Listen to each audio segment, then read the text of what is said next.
today I'm going to tell you a few things about her so you can get introduced to her if you don't already know who she is.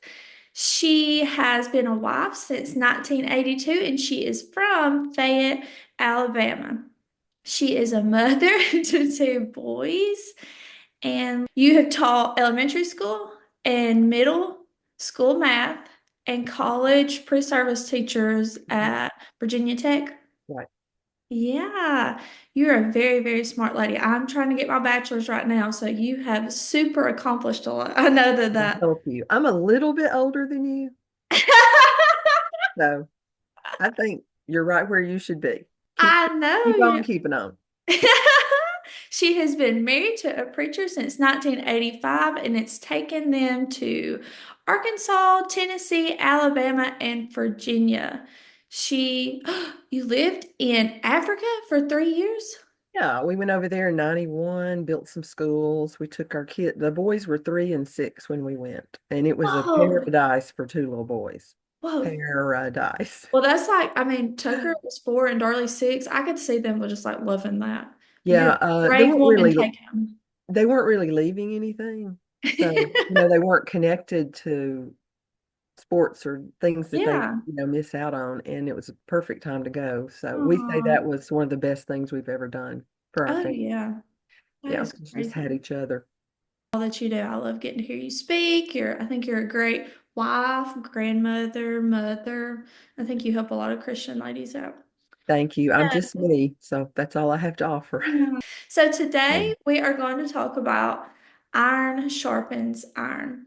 And I think that this is a very, very vital thing for Christian women because I think a lot of what we go through and just influences and stuff, we really need those people, things that we go through. Absolutely. Yeah, we need those people that are going to help us. I am going to read Proverbs 27, verse 17. This is where this phrase comes from. Iron sharpens iron, and one man sharpens another.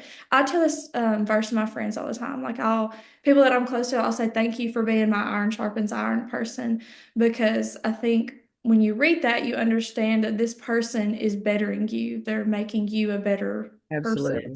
especially spiritually. You need those people around you. And I think it's also important that to say no matter what age that we are at, we all crave these really good friendships. We need someone that notices when we aren't, doing our best, or they know how to pick us up, they know how to correct us, they know how to, just be there. The Bible talks about, like we weep with people when they weep, we rejoice when they rejoice, and you have to have these people in your life. Yeah, we are social creatures. Oh, I And we am. need each other. That's why we're created. And girls need each other a whole lot more than men. They don't really need Oh each other. no. They do things together. They hit each other and wrestle, but they don't need each other like we need to talk and get things verified and have someone to understand Mhm. us like friends. And so, Oh, yeah, we need each other. yeah. And I mean, you crave that friendship. You're close to your family, you love your family. I tell my poor daddy everything I feel like. He's always been, the one person that I've always went to and stuff. But there's something that's so special about, I guess, about friendship that you pick somebody and they pick you, you're Yeah. not related, and it's a bond that's so much Yeah. tighter and closer than anything. You just click with some people. They want Yeah. what you have and you want what they have, and there's Mm-hmm. not really any way to explain it. Ask you, what are a few qualities that you think are important in a friend?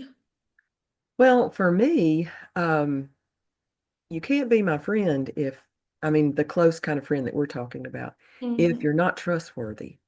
I Mm, mean, I can tell you something and it's everybody else is not going to know it. yeah. And I don't even have to say, don't tell anybody this. Yeah, because it's not going to go nowhere. Yeah, I need to tell them something honest about myself, and I can tell them that, and I know that's as far as it'll go. And I have about this many friends like that. And Mm-hmm. I heard once that if you had this many friends when you got ready to check out of this world, real friends, that you were a very wealthy person Oh, because most yeah. people are acquaintances.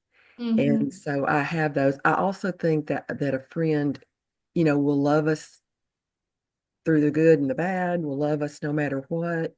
Um, they won't let us get away with things that we shouldn't. But I Hmm. mean, you don't have to be the most beautiful and you don't have to be the certain size. Our friends love Hmm. us for who's down in here Oh and yeah. what we, The what we give each other. And they're loyal. Like you yeah. can count on your friend to be your friend every time they see you Hmm. and not just when they're not with another group. Yeah. Those are some of the top three for me anyway. Yeah, and you want friendships that can see you mad and sad Yeah. and like your rawest, I guess is like the word that I think of, and that they still see the good parts of you because we all have bad days. We all say stuff when we're frustrated. We all, probably overreact or whatever, and you need those people that can let you vent, like, and then they can help you and they don't, um, what's the word? Like put you down because you got frustrated about something or, something hurt your feelings. They don't say, oh, well, you shouldn't. They understand where you're coming from. And a good quality of a friend that lets you vent, somebody that you already have gone through the trustworthiness and all that, but that there comes a minute in the conversation where they wisely say something like, okay, well, let's get off of that. Let's spin the subject wheel, and they don't let you wallow in it. If it's Oh, yeah. something that you're, going on about, Mm-hmm. and and sometimes when it's really um detrimental to us, it's the worst thing that's ever happened to us. It might not be Mm-hmm. to anybody else, but at a certain point, I've had good friends to do that.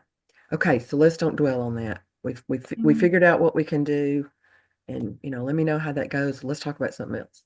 And Yeah. so, you're right, I am just going on too much about it. Yeah, And because you can physically make yourself sick oh yeah, thinking and worrying and definitely. probably I don't mean the word exaggerating, but like building up to the point that it probably isn't what it is. You know what I'm saying? You're seeing it in such a bad way that you're probably making it harder on yourself. And you need friends that can Yeah, say, like you said, like, okay, let's back up, let's breathe, and let's talk about something else. yeah, Like you're just gonna have to get your exactly. mind off of it.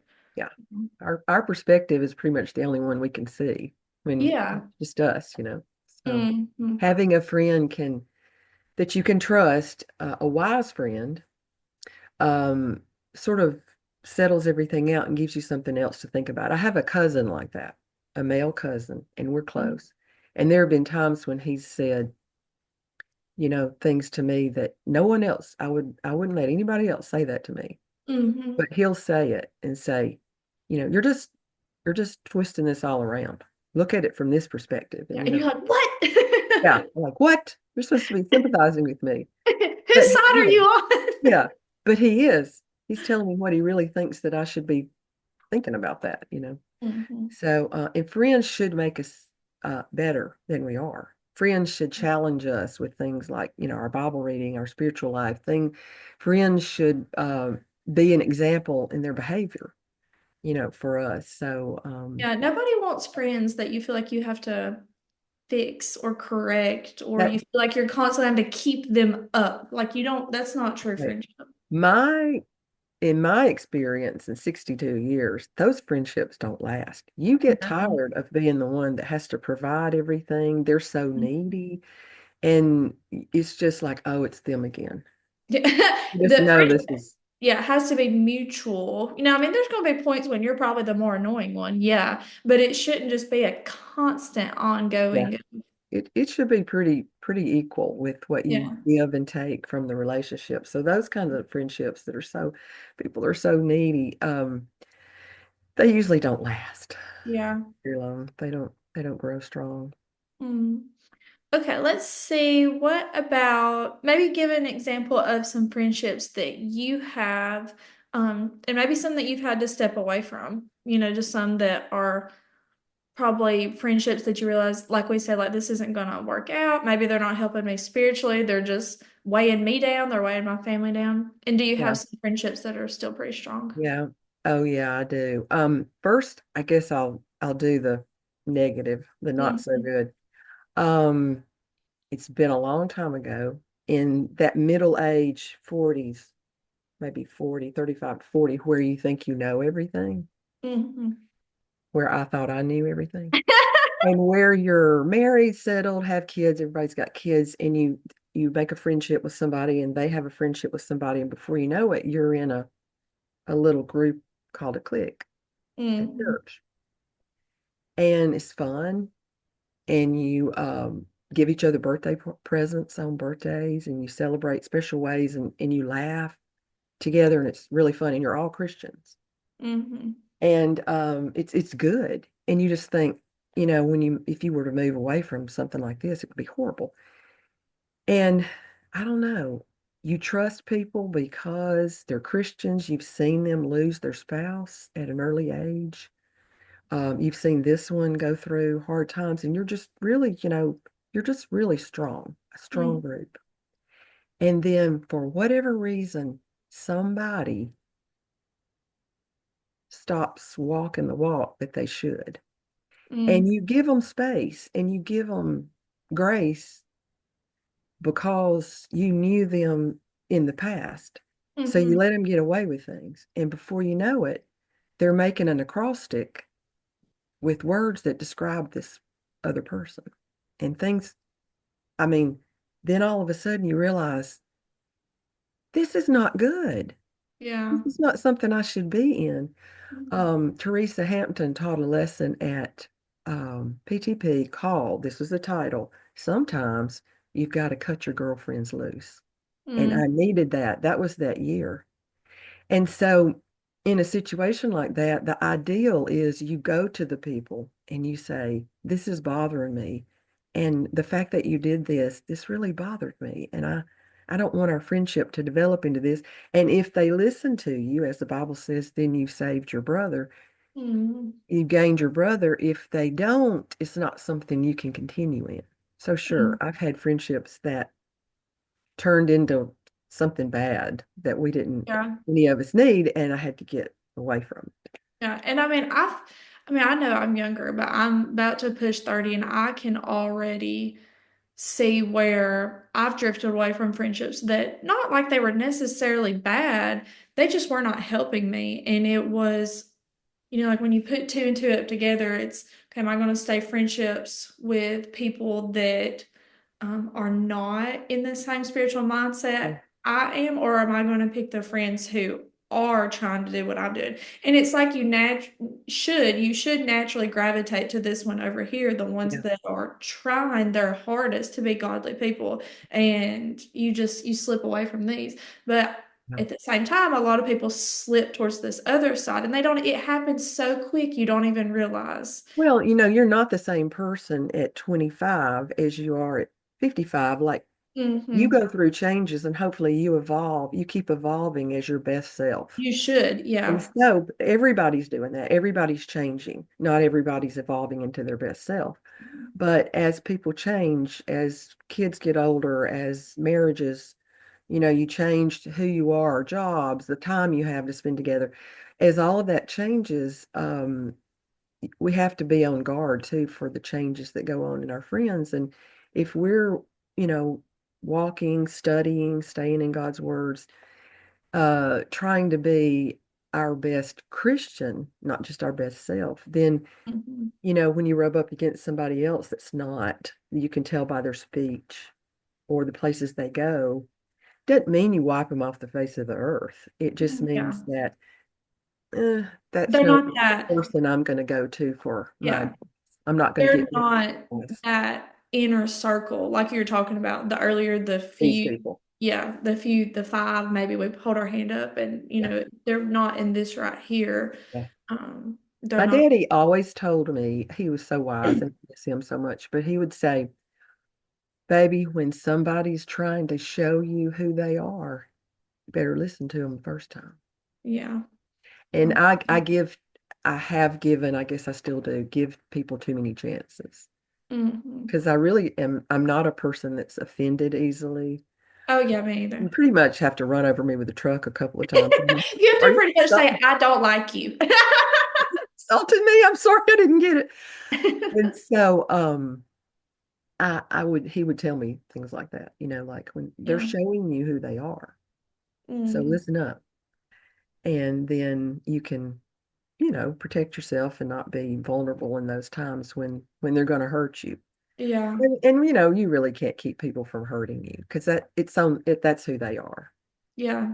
And you should I still try to be myself, I try not to let it change me. People are going to hurt you. I still have to be a Christian no matter how irritated or how someone disappoints me or, get frustrated or whatever. And I'm like doing breathing techniques. I'm like, and then I Yeah, have to repeat that to myself because, no matter what goes on around us, we have to remember that we're Christians and we should be acting like it. right. And growing up a girl is really tough. Yeah.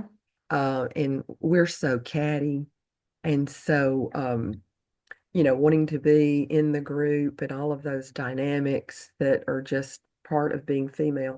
We Hmm. should stop that when we get older, but so many times a lot of that doesn't stop.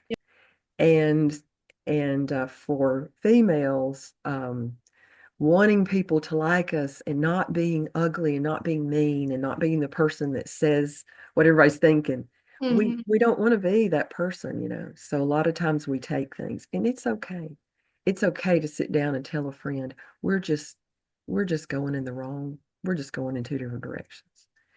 And I'm not going to be able to keep up our Monday night dinner because I need for you to get yourself back on track.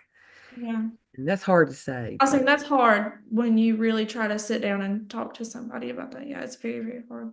a true friend wouldn't lead us into places that neither of us should be. Yeah. So it's all fun and everybody's giggling and laughing and everything, but a true friend won't lead you somewhere where you shouldn't be. They shouldn't be Mm-hmm. there either. Mm-hmm. So it's just as old as I am, still need to be on guard for why somebody's asking you this question. You just met them last month and they're already asking you a pretty personal question, huh? I wonder why they want to know that. Mm-hmm. And just, to be on guard about people that want to use you for other reasons, but you can't friendships are worth going through all of that to find those Mm-hmm. wonderful people that help us go through life. I mean, a friend, a friend and I, one of my, one of my these, Mm-hmm. we say that I could call her and say, bring a shovel, and she wouldn't ask where we're going to bury the body. Okay. Yep. We Let's. laugh, we laugh about that.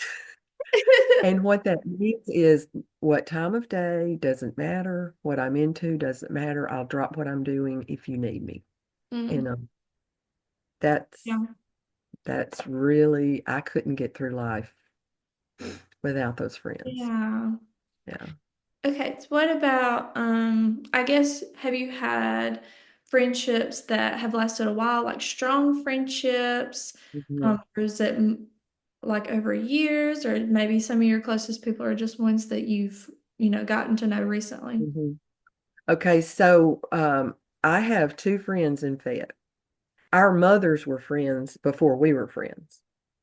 So we Oh. were born, and then we went to school together, and we were at each other's house, and we were on the band bus, and we just kept up. We were at each other's weddings, and even today, I will get in the car. They have a lot more going on. One's taking care of a mother that's in full-on dementia, Mm-hmm. and the other one's been working until this past year, and some other things came up she has to take care of. And I'm like, okay, that's fine. I just get in my car and I go to Fayette. And I stay with one of them. We eat dinner, we walk downtown, we just talk, we just catch up. And they're just like a breath of fresh air. They've been to my house in Virginia, and they're just friends you can count on. Like I've seen these two friends when someone's tried to, hurt me or say something that wasn't true. And I've seen them, you know, walk Mm-hmm. up and like, that's not happening over here. And vice versa. I'm thinking of a friend that I didn't know until 1984. And we have a standing call about every 7 to 10 days. Oh. We'll just put it on the date. We'll just on the calendar. Sometimes we have to change it. We laugh. If I say something, she doesn't, she knows how I mean it. We're silly. We say outlandish things like the shovel in the body.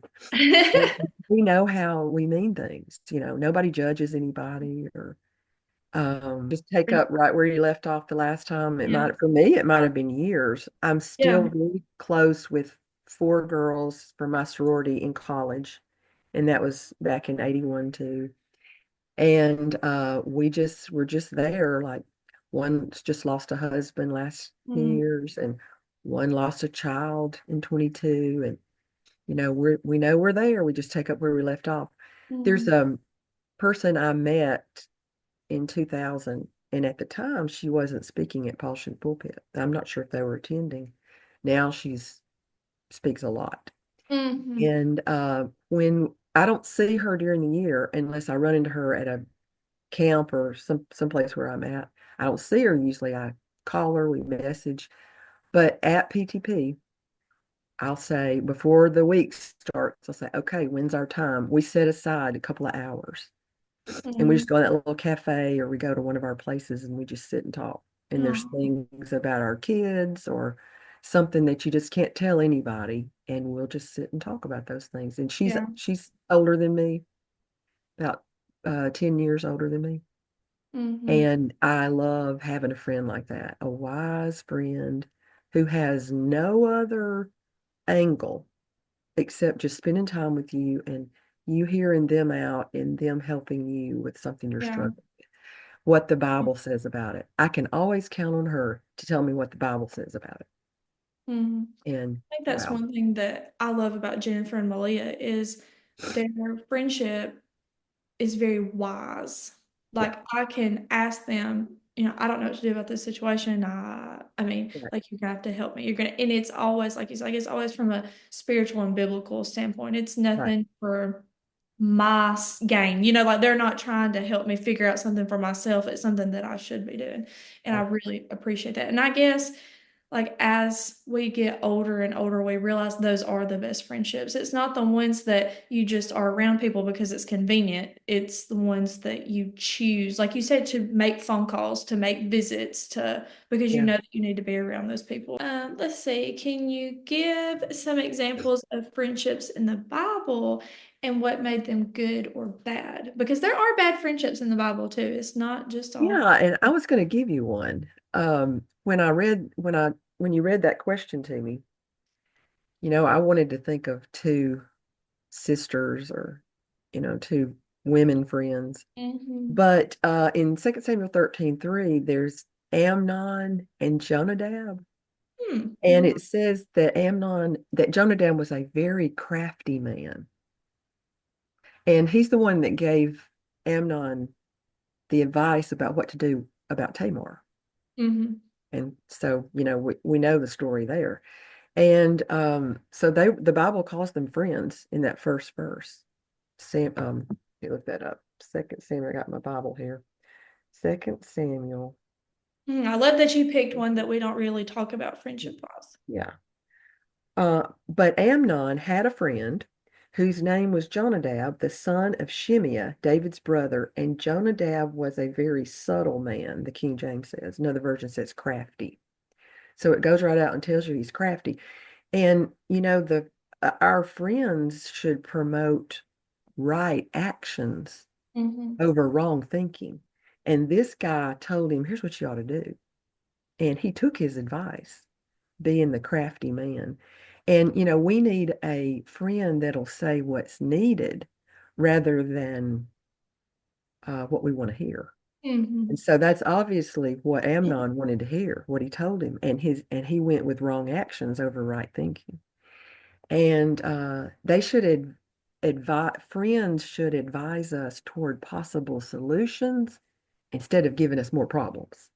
And a Mm-hmm. lot of times girls start talking. This guy took advice from the wrong person and made a big fat mess and hurt a lot of people. But our friends ought to tell us what we want to hear, what not what we want to hear, but how to fix it. And a lot of times I think girls, because we like to talk, that's how we interact with each other. Mm-hmm. We want to you validate me and I validate you, and then I tell you, and then that time, oh, that's happened to me before, and this and that. And a lot of times we'll get in that circle and we're talking about it so much, we're making more problems Yeah. Then more solutions. And our friend came to us to help us solve the problem. And what should I do? And here we are making problems. And that's what Jonadab did for Amnon. But the Holy Spirit told us in the scripture that he was a crafty man. He was subtle. And that's what crafty people do. They craft problems, and he made a big problem, gave him the wrong advice, and he took it. Hmm. So not a good friendship. Oscar Wilde said a true friend will stab you in the front. Mm. Ooh, that's a good one. That's kind of deep, right? Yeah, it is. And I found this quote, and I don't know who said it. A friend is one to whom we may pour out the contents of our hearts, chaff and grain together, knowing that the gentlest of hands will sift it, keep what's worth keeping, and in a breath of kindness, blow the rest away. So Oh, that's these people for me. yeah. They've seen me the good, the bad, and the ugly, and they love me anyway. Oh, yeah. Yeah, I love that. Okay, let's see. I'm just going to repeat Proverbs 27:17. Iron sharpens iron, and one man sharpens another. So we got to be finding those friends that are sharpening us. yeah. So we are going to finish. I'm going to ask you, what is something that helps your family in some way? It could be spiritual. It could just be something that helps your household or your grandkids or your kids. What's something? Could you give Okay. advice? I'm going to say this and knowing that it's coming from a 62-year-old. And The best. you'll be in this place one day. Mm-hmm. So I'll say it anyway. First of all, the move to Africa was the best thing we ever did. The brothers are closer. We Oh, got a chance to see other culture, be the odd man out, do some things we never would have had the opportunity here to do. So I would do that again in a heartbeat. But something that we do for our family, 2 major weeks we spend together, our whole family. There's 12 of us, kids and grandkids. And so Eddie and I let them pick the date because they're all busy. And we pick the place and we all go on vacation together for a week. mm, And we pay for everything. And because we can. And we give everybody our credit cards and we go to Disney World, we go to Dollywood, we go to Williamsburg, we go, we just go wherever.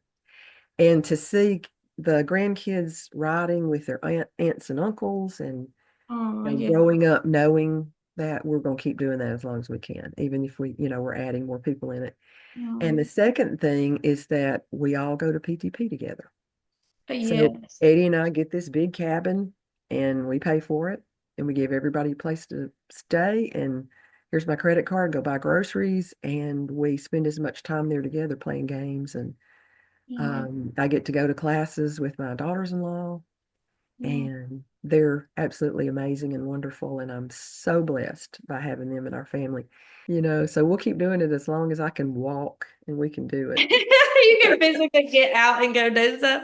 Oh, but I love that though. It's just dedicating time to family and making sure that it's convenient for everybody. Yeah. Because I do Working feel it out. like, and I see it from both point of views. I see it from the younger ones, but I can also see it from like the parents' point of view. It's hard to mesh everybody's schedule and Yeah. not, Oh, you it's really hard, but if you don't try, it won't happen. And then yeah. people grow up and they get away and then you can't and it's impossible and mom and dad get old and you can't go anywhere and that's just my idea. It's not like that's what you have to do at that No, moment. I But love it. I'm gonna might add it it. might be that one week that you go to somebody's house and you play games all week or you Mhm. sing or just spend time together getting to know each other. Otherwise, you don't know your cousins, you don't know your aunts and uncles, don't know Mhm. your grandparents, and they're just somebody you see at Christmas. Yeah, So that's I love that. good. And, I got to hand it to my kids because they take the time just because I want to Yeah. do that. They take the time, take the time off work, bring their work with them some cases and make it possible that we can all go. So Yeah, I that's love something that. really good we're going to keep doing as long as we can. Yeah. Okay, well, we're going to close it out, ladies. Thank y'all for listening. Bye bye.